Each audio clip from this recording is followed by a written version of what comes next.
In today's episode of Willful, we spoke to Maureen Judge, a documentary filmmaker. Her latest film, My Millennial Life, premiered at the Hot Docs Ted Rogers Cinema in Toronto this past May. When has being female been an advantage in filmmaking?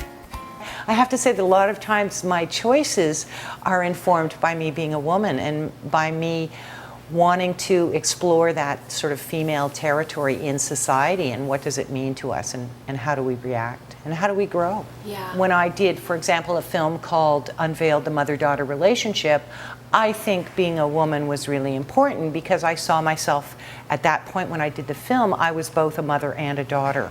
How do you deal with setbacks? You asked me about a lot of the changes and how to deal with changes. Whether I think of them as setbacks or I think of them as moving forward, I try not to think of them as setbacks. I try to think of them as new opportunities. I know that sounds like I'm such a positive person. You caught me on a good day.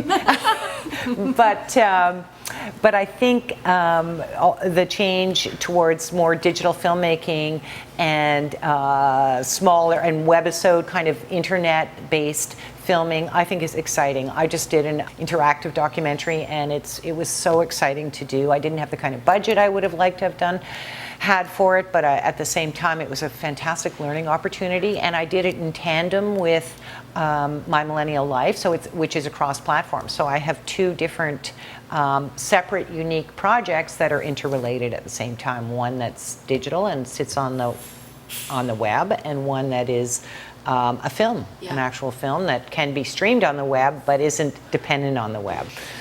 I think you just have to keep exploring, and I think that's kind of what makes filmmaking fun, because I get to explore ideas, but I'm also exploring technologies. Who were and are your seminal influences? Grey Gardens is a film that I just love, and it has a sense of humor, it has compassion, it shows tragedy, it also shows hope. So those are the kinds of things that I want to put in my films. I also started in drama, and comedy was always something that I really enjoyed. I don't mean necessarily ha-ha comedy, but more kind of, satire I like, but also just sort of the little things that make people laugh that we realize are kind of funny and sometimes painful. So I always loved Eric Romer. I thought he was amazing. And he kind of crosses the line a little bit in terms of his naturalistic cinema. So I kind of brought that into documentary. I knew that I wanted to make stories when I did documentary. I wasn't coming with a strong political agenda. There's always an agenda there, but I'm more interested in the people and how they deal with the world around them. How has the internet changed your storytelling methods?